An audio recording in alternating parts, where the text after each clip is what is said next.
Hello, so today we're going to be doing another game review.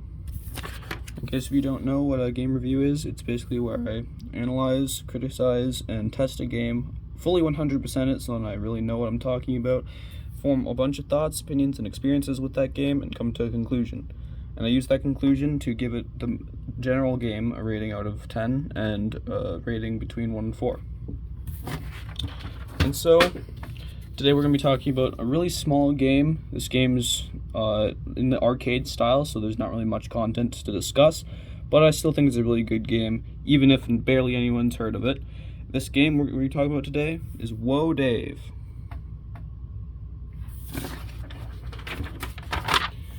And we're specifically going to be talking about the Deluxe version, since that's the one I have on console.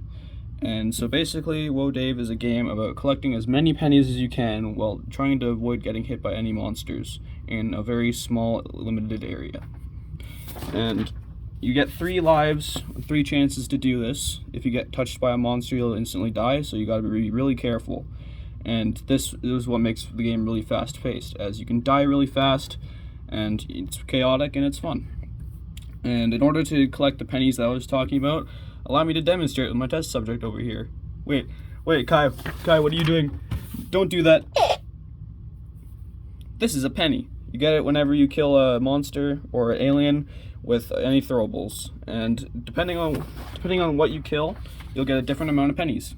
So, the egg is what usually spawns in the map. It only drops 1 penny if you just start with a skull.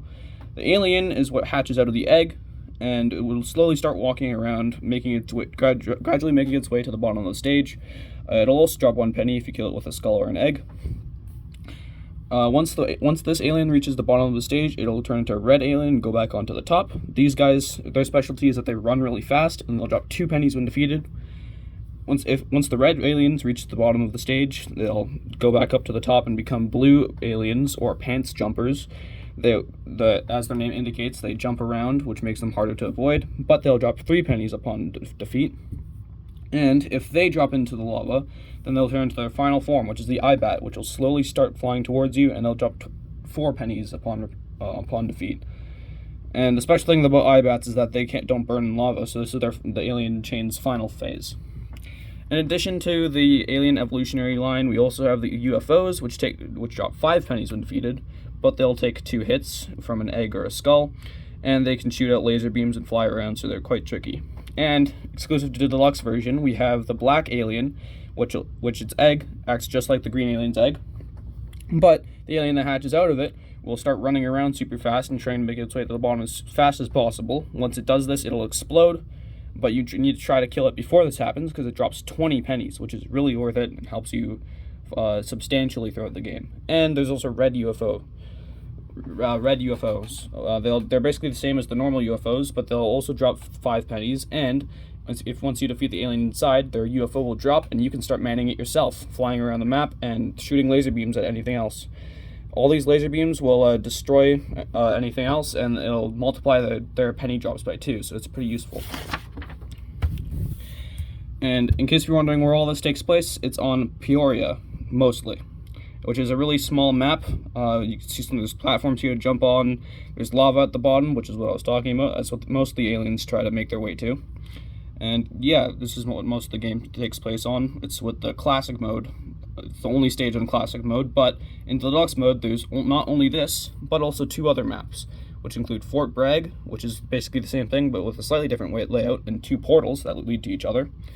And West Haven, which is also basically the same thing, except it has 2 platforms on either side that move up and down, so it can kind of change up the gameplay a little. Now, something you'll notice that's really in common with most of these stages is that they have platforms, and a lot of them. And so basically these platforms, you can jump through them, but you can't descend through them, which makes it really easy to get up, but not that easy to get down. And this can make for some really interesting situations, as if you're trying to escape from something, you can't descend down the platform, you have to go through a gap, and it can make some pretty tight situations, which makes the game more chaotic and fun. And another type of platform that there is breakable platforms. These platforms fall down to the lava bed when a UFO strikes them, so you'll want to try to prevent UFOs from doing that. That's why I usually kill UFOs as fast as possible as soon as they spawn. This is a permanent change to the map, unless if you find a Dave block, which is like the Woah block, which is this blue thing that you can throw and basically screen wipe the entire screen. They all drop pennies and stuff. But yeah, the Dave block is like the Woah block, but instead it only drops after the $2 mark. So if you get 200 pennies, a boss will spawn, and if you defeat this boss, you'll get the Dave block, and upon throwing it, this platform will float back up and you'll get your platforms back. So it's pretty useful. And at this bottom of all these stages, you'll notice these burning platforms that will slowly burn to oblivion. Yeah, and there's lava underneath them. And so over time, eventually the platform will keep shrinking and shrinking until there's nothing left. And at that point, the lava will rise, and it'll join the third layer of the map. And so this makes the game harder over time, unless if you're playing Bonkers mode, which is another mode in the game. Yes, this game has 2 modes. One of them's normal mode, and one of them's Bonkers mode. Bonkers mode is the harder one. It'll start immediately with this lava rising.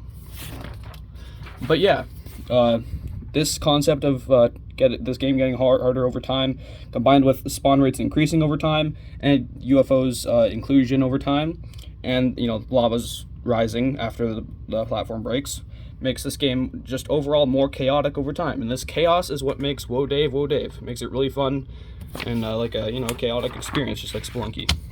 And all this chaos combined with a good variety of aliens for an arcade game, its difficulty, its fast-paced nature, all inside of a deluxe little arcade game, I think that makes Woah Dave Deluxe a 7 out of 10 and a 3 game. Now obviously it's not going to be perfect, it's not going to have super high rating like the other 2 game reviews I've done, but it does well for what it is, and it is a small arcade game. It's made to be that, but the fact that it's an arcade game also makes it like really small. It doesn't really have that much content, and there's not really much to do in it. Once you play it for a bit, you'll get bored, but it's a good experience while it lasts. So yeah, that's all I have to talk about today. I hope you all have good days, and bye. Uh-oh, this egg is about to hatch. Oh, that was a close one.